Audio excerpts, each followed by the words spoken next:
సిద్ధవారి ఎల్లమ్మ శివుడు కన్న బిడ్డ సిద్ధవారి ఎల్లమ్మ నాగన్నగన్న బిడ్డ నాగలోక మాతంటే పేరు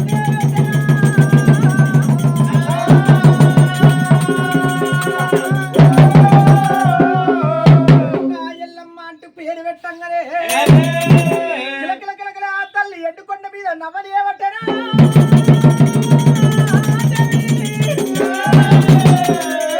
అమ్మవారు కిలకిల నవ్వంగానే ఎడ్డుకొండ కైలేసం మొత్తం బంగారు కలగాంతులు కొడుతున్నాయి కైలేసం మొత్తం బంగారు కలగాంతులు కొట్టంగా బిల్లంగా బాల అమ్మంట పిలుస్తున్నది 2 ఏళ్ళు గడిచింది 4 ఏళ్ళు గడిచింది 5 ఏళ్ళ పొద్దు గడిచింది 5 ఏళ్ళ పొద్దునాడు ఆనాడు రేణుక ఎల్లమ్మ కన్న తల్లి పార్వతీదేవి నా బిడ్డ మనము దేవతలమమ్మ దేవతల బిడ్డ కాబట్టి నీకు విద్యలు ఉండాలి గుద్దులు ఉండాలి నీకు మాయలు ఉండాలి మంత్రాలు ఉండాలి నీకు విద్య గురువులు నేర్పించాలని చెప్పి కన్న తల్లి పార్వతమ్మనైనా విద్యలు నేర్పించే చదువు పల్లెలను నేర్పించలేవట్టనే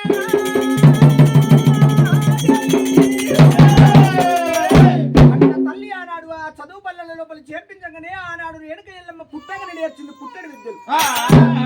నేర్చిన పేరు గల్ల విద్యలు ఆ తల్లి చదువు పల్లె లోపల చిన్నంగా మెల్లంగా 16 ఏళ్ల వయసు గడిచిపోతున్నది ఆ చదువు పల్లెల లోపల విద్యలు నేర్చుకుంటుంది బుద్ధులు నేర్చుకుంటుంది జ్ఞానము సంస్కారాలు ఆ తల్లి ఆనాడు మాయలు మంత్రాలు ఆనాడు ఆ కన్న తల్లి నేర్చుకున్నది చదువు పల్లెల్లో 16 ఏళ్ళు నిడిచిపోవంగా ఆనాడు పాలలకు వచ్చింది బతుకమ్మ పండుగమ్మ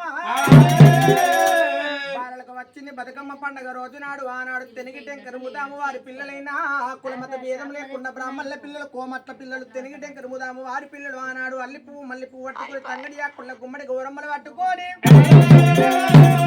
బతుకమ్మ ఆటలే ఆడబట్టనా